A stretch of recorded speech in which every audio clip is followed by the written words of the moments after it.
تو ایک دن ایسا ہوا، بخاری شریف میں روایت ہے کہ پیغمبر پاک صلی اللہ علیہ وسلم نے فرمایا کہ حضرت موسیٰ علیہ السلام اپنی قوم کے سامنے وعظ فرما رہے تھے، تقریر فرما رہے تھے۔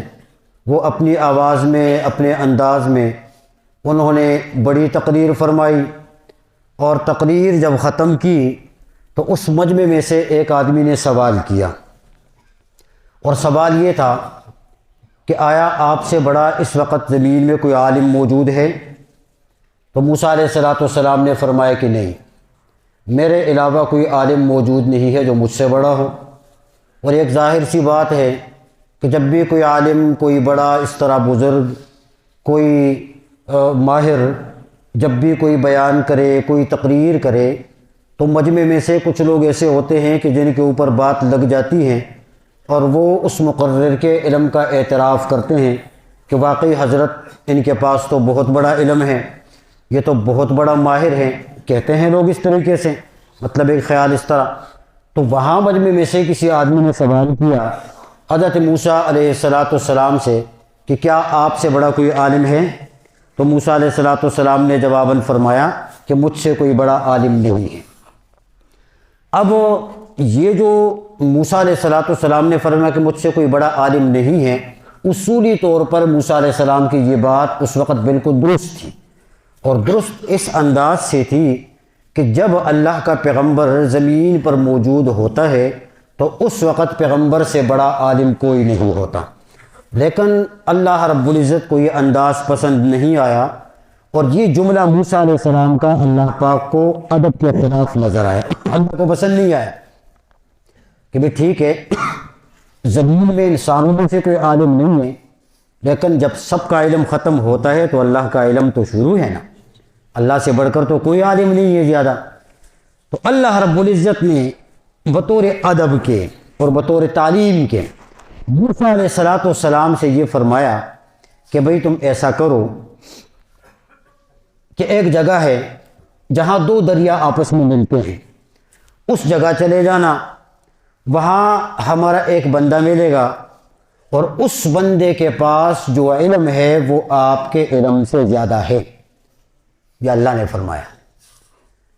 موسیٰ علیہ السلام اس علم کی تلاش میں اس جگہ کی طرف سفر کرتے ہیں۔ تو موسیٰ علیہ السلام کا ایک ساتھی تھا، اور اس کا نام یوشع ابن نون تھا۔ یہ جو فرمایا نا وَإِذْ قَالَ مُوسَىٰ لِفَتَاهُ، اس فتح سے مراد یوشع ابن نون ہے۔ یہ حضرت موسیٰ علیہ السلام کے شاگرد ہیں، موسیٰ علیہ السلام کے صحابی ہیں، اور موسیٰ علیہ السلام کے ساتھی ہیں۔ بعد میں جا کر اللہ پاک نے حضرت یوشع ابن نون کو نبوت عطا فرمائی تھی، اور یہ بھی مستقل ایک نبی کی حیثیت سے اللہ پاک نے ان کو ذمہ داری عطا فرمائی۔ موسیٰ علیہ السلام نے یوشع ابن نون سے فرمایا کہ چلو بھئی سفر کرتے ہیں، چلتے ہیں۔ اب مجمع البحرین کا لفظ قرآن نے بیان کیا کہ اللہ نے فرمایا کہ بھی مجمع البحرین، جہاں پر دو دریا آپس میں ملتے ہیں، بحر فارس اور بحر قلزم، اس کے درمیان جب یہ دو دریا ملتے ہیں، یہاں پر ہمارا ایک بندہ ہوگا، اس کی تلاش میں چلے جانا۔ موسیٰ علیہ السلام نے کچھ ضروری سامان ساتھ لیا، اور مفسرین نے لکھا بھی ہے اور قرآن کریم میں کہ ایک تھیلی میں ایک مچھلی اس کو بھی تیار کر کے بھنی ہوئی تھی، اور وہ بھی تھیلی میں ساتھ لے جا کر سفر پر چل پڑی۔ اب اس میں بہت سارے اسباق ہیں اس پورے واقعے میں انشاءاللہ آخر میں اس کا تذکرہ کروں گا، آپ نے توجہ کرنی ہے۔ ساتھ لے کے چل پڑے، جا رہے ہیں سفر کے اوپر، اس جگہ کی تلاش اور اس بندے کی تلاش میں نکلے۔ تو ایسا ہوا کہ چلتے چلتے ایک جگہ آئی کہ جہاں حضرت موسیٰ علیہ السلام تھک گئے سفر کرتے کرتے، اور وہاں پر موسیٰ علیہ السلام ایک چٹان کے پاس ٹیک لگا کر سو گئے۔ ابھی جو یوشع ابن نون ہے یہ برابر میں ہیں، بعض کہتے ہیں کہ یہ بھی سو گئے تھے۔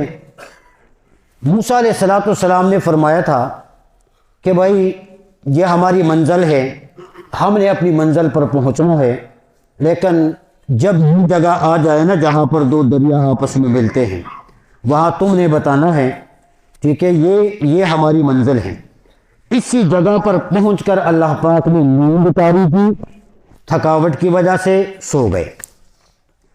اب جب سو گئے، موسیٰ علیہ السلام سوئے ہوئے ہیں، لیکن یہ جو منزل ہے جس پر جا رہے ہیں اس منزل پر پہنچے اور اس سے 1 دن اور 1 رات آگے کی طرف سفر کیا، منزل سے آگے نکل گئے۔ جب آگے نکلے پھر جا کر تکان جب محسوس ہوئی تو سو گئے۔ اتنے میں اللہ رب العزت کی طرف سے یہ جو مچھلی تھی تھیلی میں یہ زندہ ہوئی اور مچھلی نے حرکت شروع کی۔ جب زندہ ہوئی تو اس تھیلی سے یہ مچھلی نکلی اور نکل کر اس سمندر میں چلی گئی، اور سمندر میں جب چھلانگ لگائی، اب مچھلی آگے کی طرف جا رہی ہے تو ایسا ہوا کہ وہاں پر ایک سرنگ بنا، سرنگ، مچھلی آگے نکل رہی ہے اور پیچھے ایک سرنگ، اس کا ایک نشان تھا۔ آج کل بھی آپ دیکھتے ہیں کہ بعض قسم کے جہاز ہوتے ہیں، وہ جب چلتے ہیں تو پیچھے اس کے دھوئے کی ایک لکیر بن جاتی ہے، تو آدمی محسوس کر لیتا ہے کہ بھئی یہاں جہاز گزر کے گیا ہے۔ یہ ایک نشان اس طریقے سے باقی رہ گیا۔ بہرحال مچھلی چلی گئی۔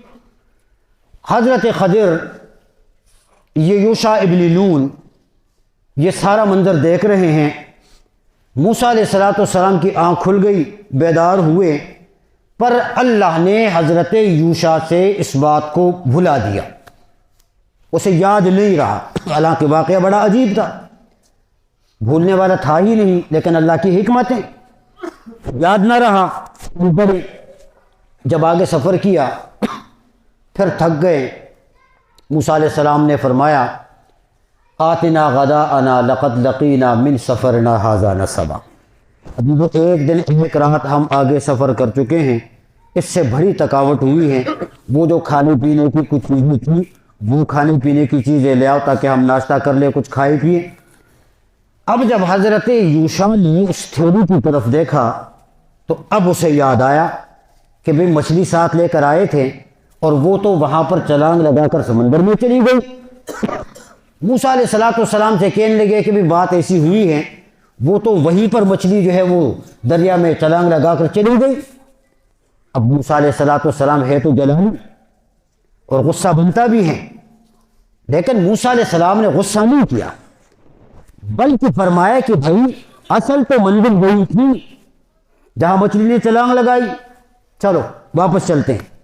قرآن کہتا ہے فَارْتَدَّ عَلَىٰ آثَارِهِمَا قَصَصًا، پاؤں کے نشانات دیکھتے ہوئے وہ واپس چلے گئے اور اسی مقام پر پہنچ گئے۔ یہ جملہ آپ کے ذہن میں رہے گا کہ پاؤں کے نشانات دیکھتے ہوئے، اس پر جو نتیجہ نکلتا ہے نا وہ آخر میں آئے گا۔ اسی جگہ پر پہنچ گئے۔ اب جب اس جگہ پر پہنچے جہاں سے مچھلی نے چھلانگ لگائی تھی تو وہاں پر ایک بندہ لیٹا ہوا ہے۔ بخاری شریف میں آپ صلی اللہ علیہ وسلم نے فرمایا کہ اس کے اوپر چادر ہے اور وہ چادر تان کر سو رہا ہے۔ جب موسیٰ علیہ السلام وہاں پر پہنچ گئے تو پہنچ کر دیکھا وہ بزرگ گئے۔ اب موسیٰ علیہ السلام نے سلام کیا۔ اس بندے نے دیکھا، بزرگ نے، کہ بھئی اس زمین میں سلام کرنے والا کہاں سے آ گیا، یہاں سلام کا کیا؟ تو بھئی پوچھا کہ بھی کون ہو؟ تو حضرت موسیٰ علیہ السلام نے فرمایا کہ میں موسیٰ ہوں۔ تو اس بزرگ نے پوچھا کہ کون سا موسیٰ جو بنی اسرائیل کی طرف؟ موسیٰ علیہ السلام نے فرمایا ہاں میں وہی موسیٰ ہوں۔ اچھا بھئی کیوں آئے ہو، کس لیے آئے ہو؟ تو حضرت موسیٰ علیہ السلام فرماتے ہیں کہ میں اس لیے آیا ہوں کہ آپ کے پاس ایک علم ہے اور میں اس علم کی تلاش میں آپ کی طرف آیا ہوں کہ آپ مجھے اپنے علم سے کچھ سکھا دیں۔ تو علمنی مما علمت رشدا، قرآن کہتا ہے۔ حضرت یہ جو بزرگ تھے نا یہ حضرت خضر ہیں۔ حضرت خضر علیہ السلام نے جب بات سنی تو سن کر حضرت موسیٰ علیہ السلام سے فرمانے لگے کہ بھئی بات یہ ہے کہ مجھے اللہ نے جو علم دیا ہے وہ علم تیرے پاس نہیں ہے، اور جو علم تیرے پاس ہے وہ میرے پاس نہیں ہے۔ بات سمجھ آ رہی ہے آپ کو؟ مکالمہ ہو رہا ہے، کیونکہ حضرت خضر کو جو اللہ نے علم عطا فرمایا تھا وہ علم لدنی ہے، تکوینی علم ہے، اس کا شریعت کے ساتھ احکامات کے ساتھ تعلق نہیں۔ اور موسیٰ علیہ السلام تو صاحب شریعت ہیں، ان کے پاس جو علم ہے وہ شریعت کا علم ہے، وہ احکامات کا علم ہے، وہ جائز ناجائز کا علم ہے۔ دونوں کے علم میں فرق ہے۔ اب یہ فرق کیوں ہے اس کا نتیجہ بھی آخر میں آئے گا۔ یہ بات یہاں تک ہوئی، موسیٰ علیہ السلام نے فرمایا کہ بھی آپ مجھے اپنے پاس رکھیں اور مجھے آپ سے کچھ سیکھنا ہے۔ تو حضرت خضر علیہ السلام نے فرمایا کہ ٹھیک ہے میں آپ کو رکھوں گا، لیکن شرط ہے، اور وہ شرط یہ ہے کہ میں کوئی بھی کام کروں، جس کام میں ہاتھ ڈالوں، جو کروں، تم نے اس پر اعتراض نہیں کرنا ہے، گرفت نہیں کرنی ہے۔ لیکن وہ سمجھ رہے تھے کہ میرے پاس جو علم ہے وہ تکوینی ہے، اور ان کے پاس جو علم ہے وہ تشریعی ہے۔ یہ تو جائز ناجائز کو دیکھے گا، اور ظاہر بات ہے وہ گرفت کر کے اعتراض بھی کرے گا، پکڑائی کرے گا۔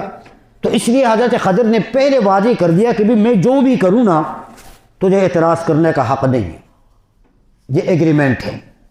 موسیٰ علیہ السلام نے فرمایا کہ بھی ٹھیک ہے میں کچھ نہیں کروں گا، سفر پر چل پڑے۔ اب جب سفر پہ چلے، یہاں حضرت موسیٰ علیہ السلام اور حضرت خضر ہیں۔ یہ جو یوشع ابن نون ہیں جو حضرت موسیٰ علیہ السلام کے ساتھ تھے، یہ کہاں گئے؟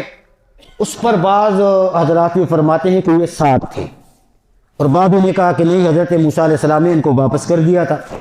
تو قرآن سے جو معلوم ہوتا ہے وہ تو یہی ہے کہ یہ اس وقت ساتھ نہیں تھے، لیکن عام طور پر بھی ایسا ہوتا ہے کہ جب بھی کوئی بڑا آدمی کسی کے ہاں دعوت پہ جاتا ہے تو مشہور یہی ہوتا ہے کہ بھی میں نے فلاں صاحب کی دعوت کی ہے۔ حالانکہ بڑے صاحب اکیلے نہیں جاتے، ان کے ساتھ ڈرائیور ہوتا ہے، یا کوئی عالم دین ہے کہ بھئی فلاں عالم صاحب کی ہم نے دعوت کی ہے، ان کو ہم نے بلایا ہے، تو عالم صاحب اکیلے نہیں جاتے بلکہ ان کے ساتھ شاگرد ہوتے ہیں، لیکن نیچے والوں کا تذکرہ نہیں ہوتا۔ تو یوشع ابن نون یہ تابعی کی حیثیت سے تھے، اس لیے اس کا ذکر نہیں آیا۔ ممکن ہے ساتھ ہو، ممکن ہے نہ بھی ہو، بہرحال چل پڑے گی آگے۔ دریا کے کنارے چلتے چلتے ایک جگہ پر پہنچ گئے، وہاں پر دیکھا اللہ رب العزت کی طرف سے ایک کشتی آئی۔ جب کشتی آئی تو سمندر میں ایک طرف سے دوسری طرف، دوسری سے، اس طرح وہ کشتی مسافروں کو لے کے آتی جاتی تھی۔ کشتی جب آئی تو ان کے پاس کھڑی ہو گئی۔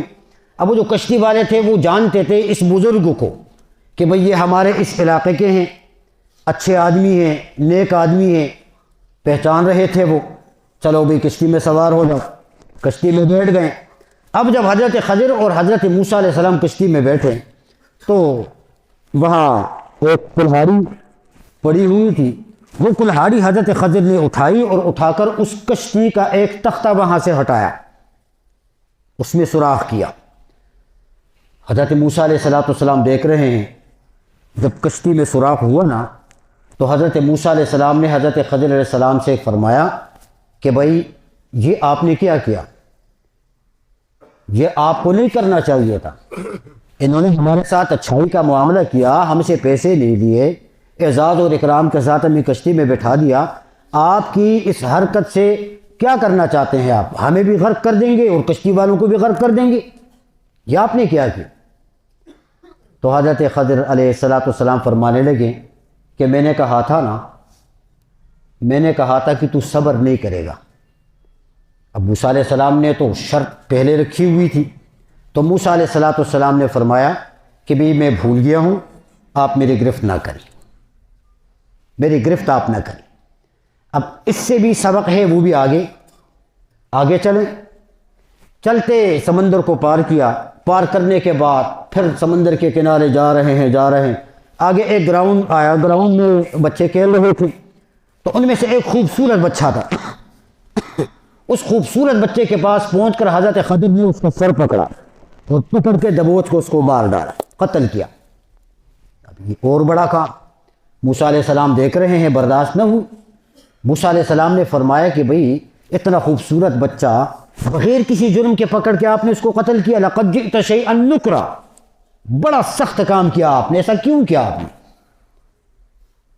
تو حضرت خضر نے پھر فرمایا کہ الم اقل لک انک لن تستطیع معی صبرا، میں نے کہا تھا نا کہ تو صبر نہیں کر سکے گا، صبر نہیں کرے گا۔ تو موسیٰ علیہ السلام نے پھر کہا کہ غلطی ہو گئی، میری طرف سے آپ کو تکلیف ملی ہے، آئندہ میں نہیں کروں گا، آئندہ میں نے کر لیا تو بات خلاص۔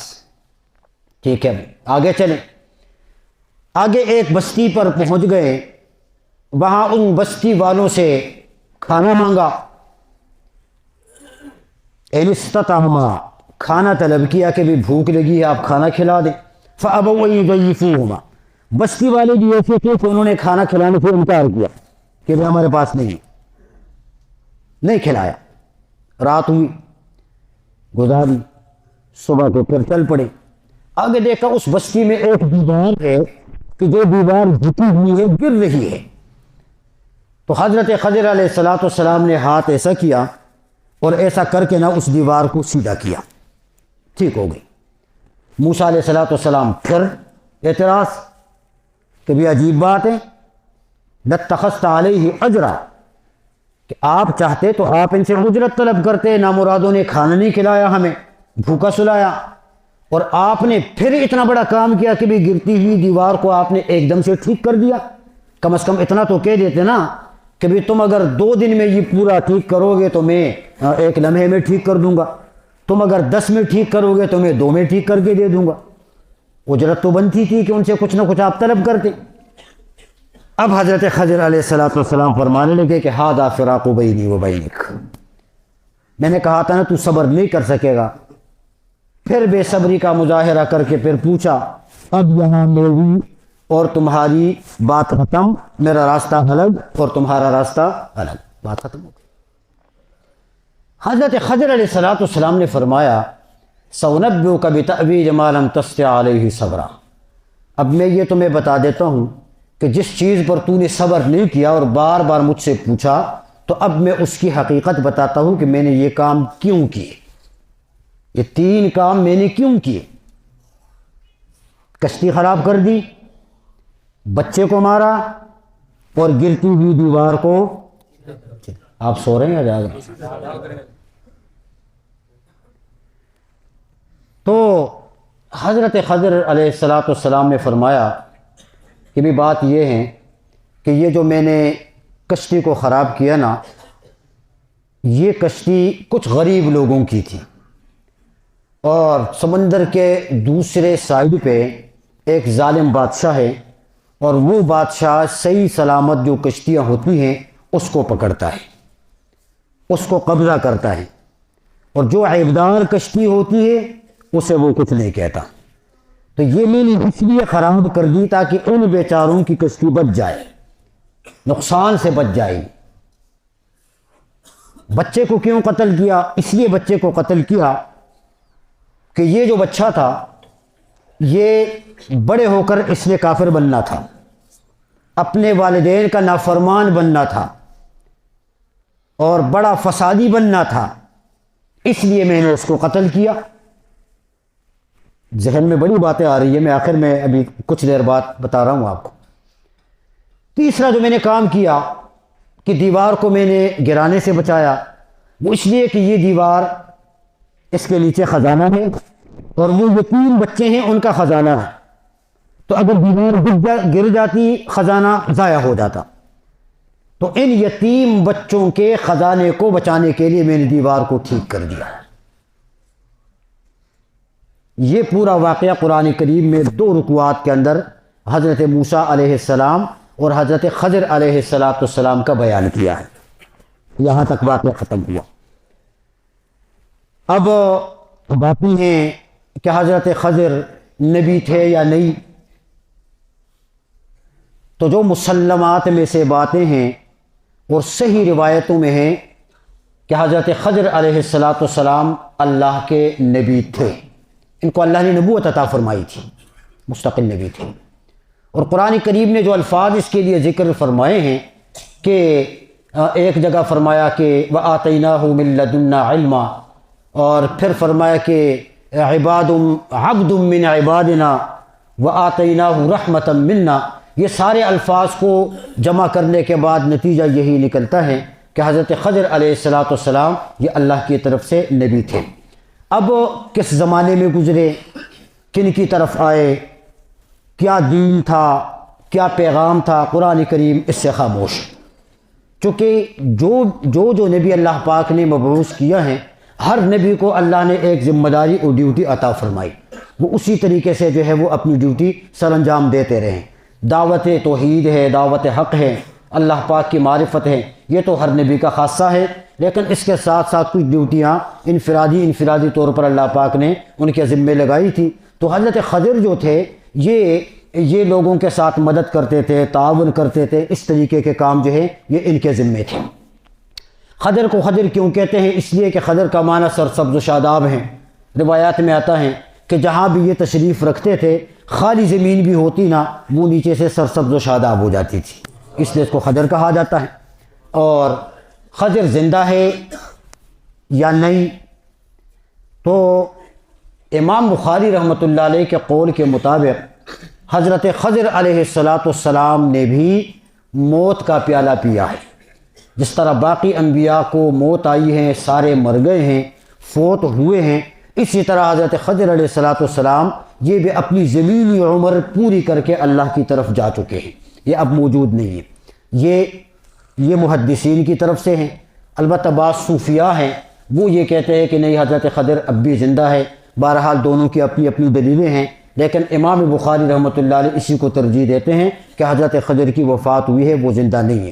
پیغمبر پاک نے ایک حدیث میں ارشاد فرمائے بھی کہ بھی آج کے بعد 100 سال، یعنی آج سے 100 سال کے بعد اس سے آگے پھر کوئی بندہ زندہ نہیں ہوگا۔ تو اس چیز کو اگر دیکھا جائے تو بھی ایک عرصہ گزر گیا ہے، تو اس لیے ان کی وفات ہو گئی ہے۔ اب اس پورے واقعے سے ہمارے لیے اسباق کیا ہیں، یہ سمجھنے والی باتیں ہیں۔ پہلی بات یہ ہے کہ ایمان اور عقیدہ ہے کہ عالم الغیب کس کی ذات ہے؟ سب بولیں۔ غیب کا علم اللہ کے علاوہ کسی نبی کو، حضرت موسیٰ علیہ السلام نبی ہے نا، نبی ہے یا نہیں؟ ان کو بھی غیب کا علم نہیں تھا۔ اگر ہوتا تو جب مجمع میں اس شخص نے پوچھا کہ آپ سے بڑھ کر کوئی عالم ہے، کیا جواب دیا؟ کہ مجھ سے بڑھ کر کوئی عالم ہو؟ حالانکہ حضرت خضر موجود ہیں، اس لیے اللہ نے ان کی طرف جانے کا حکم دیا۔ تو اگر موسیٰ علیہ السلام عالم الغیب ہوتے تو ان کو یہ بھی پتہ ہوتا کہ مجھ سے بڑا عالم ہو۔ سو گئے، ایک دن ایک رات سفر کر کے پھر آگے نکل گئے، جس جگہ کی طرف اللہ پاک نے بھیجا تھا اس جگہ کا بھی ان کو علم نہیں ہو سکا، حالانکہ اس جگہ پر سے گزر کے گئے۔ اگر عالم الغیب ہوتے تو اس جگہ قیام کر لیتے، ایک دن ایک رات آگے تکلیف کر کے جانے کی ضرورت نہیں تھی۔ حضرت خضر بھی نبی ہیں، لیکن خضر کو بھی غیب کا علم نہیں ہے، اس لیے کہ انہوں نے کہا موسیٰ علیہ السلام سے کہ بھئی جو علم میرے پاس ہے وہ اور جو تیرے پاس ہے وہ، اگر وہ عالم الغیب ہوتا تو وہ بات بھی نہ کرتی۔ ایک پتہ اس پورے واقعے سے یہ چلا کہ غیب کا علم صرف اللہ کا خاصہ ہے، کسی اور کے پاس غیب کا علم نہیں۔ دوسرا سبق یہ ہے کہ حضرت خضر علیہ السلام نے بچے کو پکڑ کے قتل کیا، بچے کو پکڑ کے قرآن کہتا ہے فَأَرَادَ أَن يُبْدِلَهُمَا خَيْرًا مِنْهُ، کہ اس بچے کی جگہ اللہ نے ان والدین کے لیے بہتر کا انتخاب کیا تھا، اور اللہ کے علم میں تھا، اللہ کے علم میں۔ اور وہ جب بچہ قتل ہوا اس کے بعد ان کے ہاں لڑکی پیدا ہوئی، لڑکے کی جگہ اللہ پاک نے لڑکی عطا فرمائی۔ اور روایات میں آتا ہے کہ یہ ایسی خوش قسمت لڑکی پیدا ہوئی کہ ان کے خاندان میں اللہ نے 70 نبیوں کو مبعوث کیا، 70 نبی۔ تو اب لڑکی لڑکے سے بہتر ہوئی نہیں ہوئی، اللہ کے علم میں تھا، لڑکی بہتر۔ سبق کیا ہے؟ سبق یہ ہے کہ لڑکیاں، بیٹیاں یہ کوئی معمولی شے نہیں ہے، رحمت ہے۔ جنت کی پیغمبر نے بشارت دی ہے کہ جو بندہ اپنی بیٹی کی پرورش کر کے اسے رخصت کرے، پیغمبر نے فرمایا کہ جنت اس شخص کے لیے واجب ہو گئی ہے۔ کہتے ہیں نا کہ بیٹیاں بوجھ ہیں، کہا جاتا نہیں کہا جاتا، بیٹیاں بوجھ ہیں۔ بیٹوں نے کون سی پگڑیاں سر پہ بندھوائیں؟ بیٹے کے اوپر کوئی بشارت نہیں ہے، بیٹی کے اوپر بشارت ہے۔ بچیاں بیٹیاں رحمت ہوا کرتی ہیں، بیٹے بھی اللہ کی نعمت ہیں جسے اللہ پاک عطا فرمائے اگر نیک بنے تو، وگرنہ آج کل کے دور میں آپ دیکھیں نا، ہر دوسرا تیسرا بندہ پریشان ہوتا ہی نہیں ہوتا۔ مجھے یقین سے ایمان سے بتائیں گے آپ سب، والدین آج کل بیٹیوں سے زیادہ پریشان ہے یا بیٹوں سے زیادہ پریشان ہے؟ بیٹوں سے پریشان ہے۔ اگر وہ نیک نہ ہو تو سوشل میڈیا پر نہیں دیکھ رہے ہیں آپ، ویڈیوز نہیں دیکھ رہے ہیں آپ، دھاڑی سے پکڑ کے گھسیٹ رہے ہوتے ہیں باپوں کو، گھروں سے نکل، یہ اولڈ ہاؤس کیا ہے جی؟ کیا ہے؟ نہیں وہاں پر رہائش پذیر ہوتے بوڑھے بیچارے والدین۔ ہمارے سامنے کتنے واقعات ایسے آئے ہیں، دل روتا ہے خدا کی قسم، کئی واقعات ہیں۔ بیٹے اگر نیک نہ ہو تو یہ زحمت ہے والدین کے لیے، اور بیٹی رحمت ہے۔ آپ کے گھر میں ہیں، وہ ماں باپ کی خدمت کر رہی ہے، دعائیں دے رہی ہے، شادیاں ہو جاتی ہیں، دوسرے کے گھر میں جا کے دوسروں کا کھاتی ہے وہ، لیکن نماز پڑھ کے جب ہاتھ اٹھاتی ہیں تو کیا کہتی ہیں؟ اللہ میرے باپ کی مغفرت فرما، میری ماں کی مغفرت فرما۔ کھاتی دوسروں کی ہیں اور دعائیں کن کو دیتی ہیں؟ اور اگر مہمانی کے طور پر باپ کے گھر آ جائیں تو سب گھر کا صفائی کرے، باپ کے کپڑے دھو کے رکھیں، ان کی خدمت کریں۔ بیٹے تو گھروں سے نکال دیتے ہیں، ان کو کیا ہے؟ یہ بیٹیاں رحمت ہیں۔ میں ایک جگہ گیا، مجھے کوئی لے کر گیا تھا، ایک مریض تھا، ان کو دم کرنے کے لیے۔ تو میں جب گیا وہاں پر دیکھا 15-16 سال سے بیچارے وہ بزرگ پڑے ہوئے تھے بیمار۔ تو خیر میں نے ان سے پوچھا سارا، آپ یقین کریں 15-16 سال سے وہ بستر کا مہمان، لیکن بیٹوں نے گھر سے نکالا اور بیٹی کے گھر میں یہ پوری زندگی اس نے گزاری تھی، بیٹی سنبھال رہی تھی ان کو۔ یہ بیٹیاں رحمت نہیں ہیں؟ اللہ کی رحمت۔ جن کے گھروں میں بیٹیاں پیدا ہو جاتی ہیں جی، اس کے اوپر اگر پتہ چلے کہ بیٹی پیدا ہو گئی ہے تو چہرہ ایسا بھج جاتا ہے کہ جس طریقے سے پتہ نہیں کیا کوئی قیامت آ گئی ہے۔ بیٹے پیدا ہو جاتے ہیں، فون، مبارکبادیاں، دعوتیں، خوشخبریاں۔ بیٹی پیدا ہو جاتی ہے تو کتنی مریل آواز سے، بجھی ہوئی طبیعت کے ساتھ، یہ بیٹی پیدا ہو گئی۔ ایسا ہوتا نہیں ہوتا؟ بولو یار، ہوتا ہے نا؟ یہ کام نہ کریں۔ ہمارے پاس کتنے واقعات ایسے آئے ہیں، سنا ہے ہم نے، بتایا ہے لوگوں نے، عورتوں نے بتایا ہے۔ بیٹیاں ہو جاتی ہے، گھروں سے نکال کے طلاقیں دی جاتی ہے، عورتوں کو قتل کر دیا جاتا ہے کہ بیٹیاں کیوں پیدا ہوتی ہے، بیٹا کیوں نہیں پیدا ہوتا؟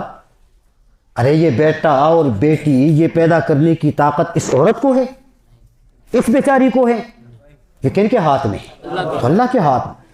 جسے چاہے بیٹا عطا فرما دے، جسے چاہے بیٹیاں عطا فرما دے۔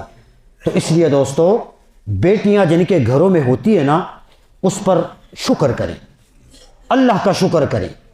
ہاں، یہ اللہ کی تخلیق پر شکوہ نہ کریں، یہ ان کے ہاتھ میں بیٹیاں ہوتی ہیں۔ اللہ سب کی بیٹیوں کو سلامت رکھے، اور جن کے ہاں بیٹے نہیں، اللہ پاک نیک صالح بیٹے عطا فرمائے۔ یہ سبق آ گیا۔ ایک سبق یہ ہے کہ دیوار کو گرانے سے بچا دیا۔ کیوں؟ دیوار کے نیچے خزانہ کن کا تھا؟ یتیم بچوں کا۔ حضرت خضر علیہ السلام نے یتیم بچوں کو سہارا دیا، یتیموں کو۔ اگر دیوار گر جاتی تو خزانہ خراب ہو جاتا، نہیں ملتا۔ بچا لیا تو ان کا خزانہ کیا ہوا؟ محفوظ ہو گیا۔ یتیموں کے ساتھ تعاون، یتیموں کے ساتھ نیک سلوک، یتیموں کے ساتھ نیکی، یتیموں کے ساتھ حسن سلوک، یہ اس واقعے سے ہمیں سبق ملتا ہے۔ پیغمبر پاک علیہ الصلوۃ والسلام نے فرمایا کہ جو بندہ یتیم کی کفالت کرے گا تو وہ اور میں قیامت کے دن ایسے ہوں گے. یہ انگلیاں نظر آ رہی ہے آپ کو؟ پیغمبر نے ایسا کر کے ارشاد فرمایا تھا، ایسا کہ میں اور وہ بندہ کہ جو یتیم کی کفالت کرے گا ہم دونوں ایسے ساتھ ہوں گے. فرمایا کہ جس گھر میں یتیم ہو بچہ، وہ گھر آسمان والوں کو ایسا چمکتا ہوا نظر آتا ہے جس طرح جب آسمان پر ستارے چمک رہے ہوتے ہیں اور زمین والے آسمان کو دیکھ رہے ہوتے ہیں. فرمائے کہ جو بندہ یتیم بچے کے سر پر شفقت کا ہاتھ رکھے، اس ہاتھ کے نیچے جتنے بال آ جائیں اللہ اتنے گناہ معاف کر دے اور اتنی نیکیاں اللہ پاک عطا فرما دے. یتیموں کا مال نہ کھایا کرو. قرآن کہتا ہے کہ یتیموں کا مال کھانا ظلم ہے، ظلم، اور یتیم پر ظلم نہ کرو. اور جو یتیم کا مال کھائے انما یاکلون فی بطونہم نارا، یہ پیٹ میں آگ ہے اور قیامت کے دن اس کا حساب دینا ہوگا، جہنم میں بندہ جائے گا. اس لیے جن جن کی کفالتوں میں یتیم ہیں ان کے ساتھ خصوصی طور پہ نرمی کا معاملہ کیا جائے، ان کے مال پر ڈاکہ نہ ان کے مال کو غصب نہ کیا جائے. مر جاتے ہیں لوگ، پیچھے یتیم بچے ہیں، اب ادھر کے رشتہ دار ادھر کے رشتہ دار ادھر کے آ کے جمع ہو جاتے ہیں، چلو جی دعوت کرو، جانور ذبح کرو، دیگیں پکاؤ، یہ کرو وہ کرو. ہوتا نہیں ہوتا؟ 2 دن 3 دن پتہ نہیں کتنا عرصہ چل رہا ہے لنگر. جو فوت شدہ بندہ ہے اس نے جو چھوڑا ہے وہ تو چلا گیا، اس کا اختیار ختم ہو گیا. اب یہ جتنا بھی ہے یہ یتیموں کا حق ہے. کوئی چاچا، کوئی ماما، کوئی خالم، کوئی خالہ، کوئی رشتہ دار آ کے گھر کے اندر وہ جی یہ کرو جی وہ کرو، ایصال ثواب. یتیموں کا مال ضائع ہو رہا ہے، اس کے بارے میں پوچھا جائے گا. تم نے پوچھا یتیم سے؟ یہ حق ان کا ہے. نہیں کوئی حق پہنچتا کسی چاچا کو، ماما کو، خالہ کو کہ وہ گھر والوں کے اوپر زور لگا کر ان کے مال کو اس طریقے سے وہ جا کر خرچ کر دیں. اس کو بچا کے رکھو، یہ یتیم کو آگے جا کے کام آئے گا. اگر اتنی ہمدردی ہے تو اپنی طرف سے کوئی صدقہ خیرات کر لو. بات لگ رہی ہے نہیں لگ رہی؟ میں ٹھیک کہہ رہا ہوں نہیں کہہ رہا ہوں؟ یہ ظلم ہے جو اس سوسائٹی کا حصہ بن چکا ہے، اس میں لوگ مبتلا ہیں. قیامت کے دن اللہ پوچھے گا کیوں یتیم کا مال ضائع کیا. ان کی بیٹیاں جوان ہو جاتی ہیں، پھر ان کی شادیوں کے لیے انتظام نہیں ہوتا، ان کے اخراجات کے لیے انتظام نہیں ہوتا. مال تو چاچا نے ماما نے پہلے سے اڑا کے رکھ دیا.